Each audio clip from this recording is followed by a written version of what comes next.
You mentioned that when you were about to join Multicoin, you cold DM, right? So cold DMs work, right? Yes.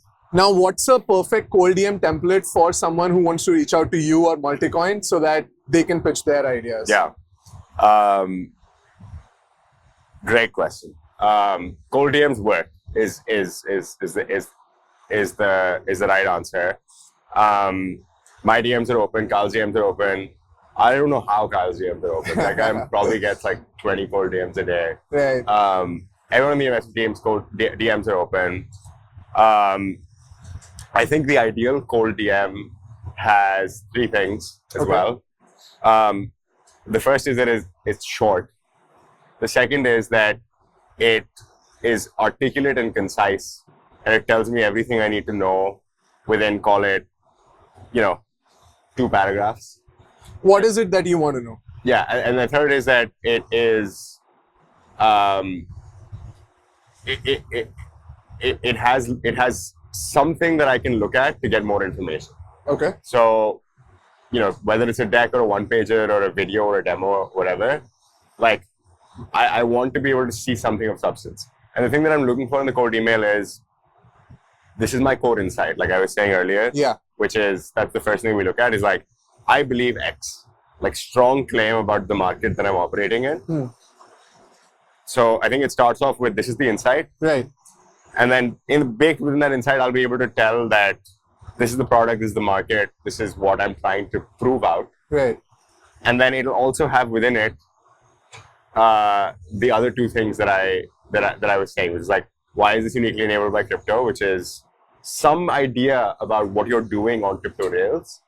And then the last piece, which was a unique ability to build the product to reduce sales, right. Which is, this is how we've structured, like this is what we've done so far, this is what we're trying to do in the next 6 months, 9 months, 12 months. Right. And all of that sort of combined in, call it 200 words. And I can tell you, there are some cold emails that I've just, like, I look at it and I'm like, this is amazing. Yeah. Because it does that so concisely. Yeah. And it's a perfect starting off point, because then you can, then we can hop on a call and then we can kind of discuss. Do you have some of these? Like, can you share these with me later on, and I can like add it to the Happy video? to. Yeah, I can send you for like many of our, like I think there's a handful of our investments that are cold emails to us. Right. It's not all founder referrals and like warm intros. Right. I'm pretty sure there's a handful of these. So I'll find the ones that we invested in. Amazing. That would be very helpful. So, okay. So now I have cold DM'd you. Now I'm in touch with you. Yes. Can you walk me through the entire process of deploying capital from Multicoin? Yeah. So you send a great cold email. Yeah. You hit the three I'm things. amazing at that. Yeah. Yes. I cold DM'd you for this. Yes. And it was great. It was awesome. It was a great, I think it was like, it followed that same method. Like, this is my podcast. This is my product, my distribution. And why is it uniquely enabled by, well, I got a good friend. Great. It's uniquely enabled by you. So let's say I have all of those pieces. At that point, I have to essentially figure out whether this is a large enough market or interesting enough, or I am uniquely positioned to help you, right? So I have to understand the market structure, and I have to understand,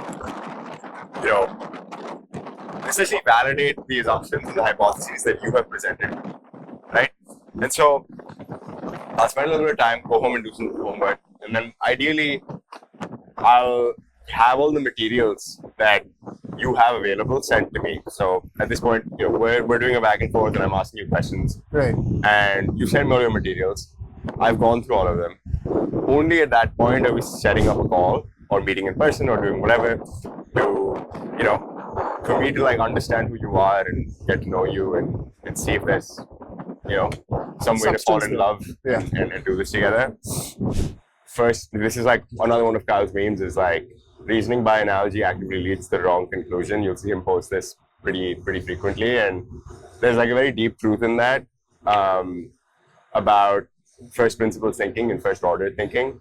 I think that's sort of been ingrained in me through, we have 2 investment committees a week. I've been doing this for 4 years, so it's been over 400 investment committees that we've, or Yeah, over 400 investment committees at this What point. happens in an investment committee? What is an investment committee? Yeah, well, an investment committee is it's a 2.5 to 3 hour block, depending on the session, where the members of the investment team come together, and usually we have somewhere between 5 and 7 pages in a Google Doc,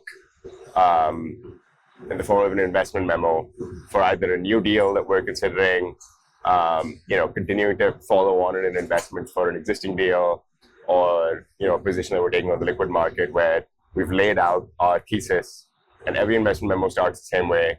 Thesis summary: why does this present compounding returns and risks? And then there's obviously a lot more detail on market structure, product background in the middle. Right. So we put this writing together, and each IC starts the same way, which is the memo's there. People have read it in the past, but we try to add comments synchronously. Right. So it's silent. You start off an IC, we start with a topic, there's maybe 5 to 10 minutes of pure silence. And then this document that, let's say, I've put together for a new deal is just getting hammered with questions from Kyle, Tushar, Matt, everyone else on the team. Yeah. They're just trying to rip it apart, basically. Right? So that's the start of the conversation. All right. And then very friendly work environment at super friendly. Multicoin. It's amazing. It's the best. But it's good because the way we think about it is a truth-seeking exercise, right?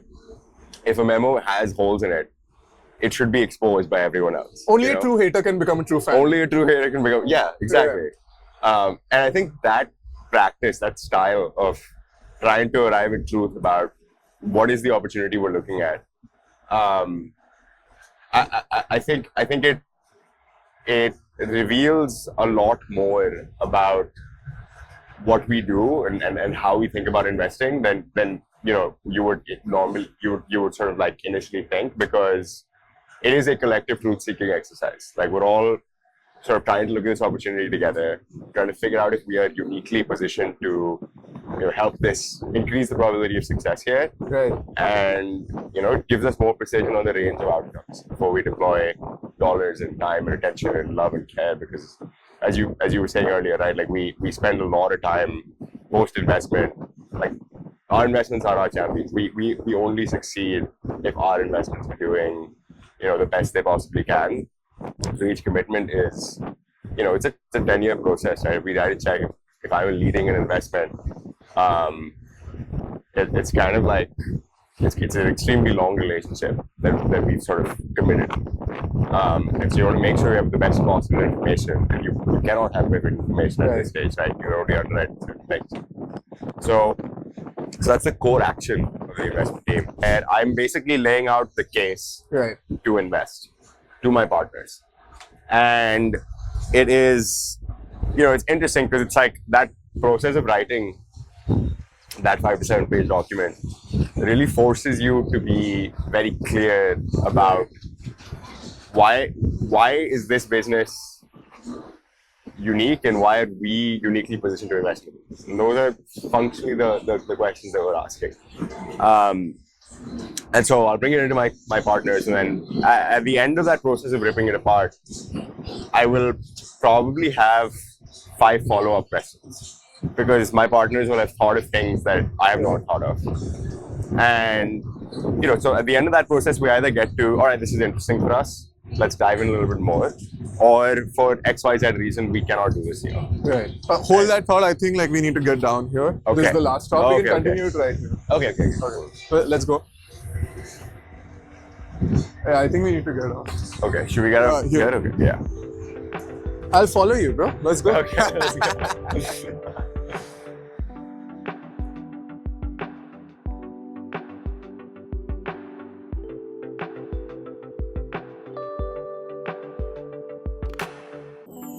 Yeah. So we've gone through the call now.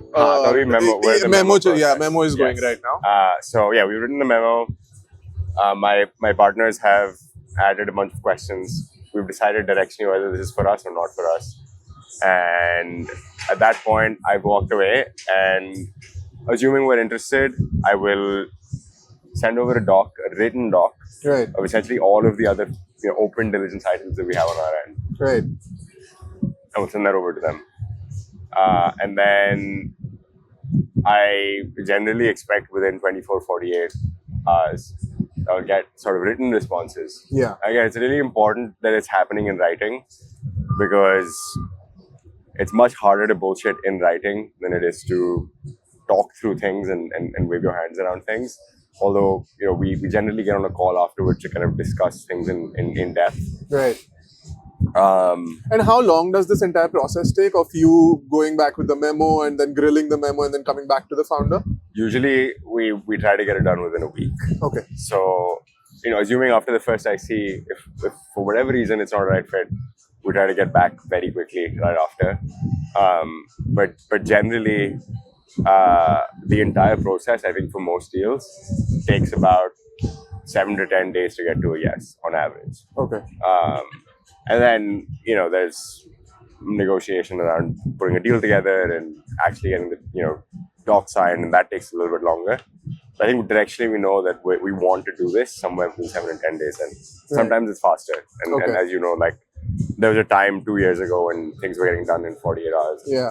Fortunately, that's not happening anymore. Yeah. So the way decisions get made in IC is, everyone has a voice, and everyone is able to sort of articulate how they feel about something. And there's some broad notion of like, okay, are we all directionally kind of there that this makes sense for us? And if it is, then we get it done. If not, we don't.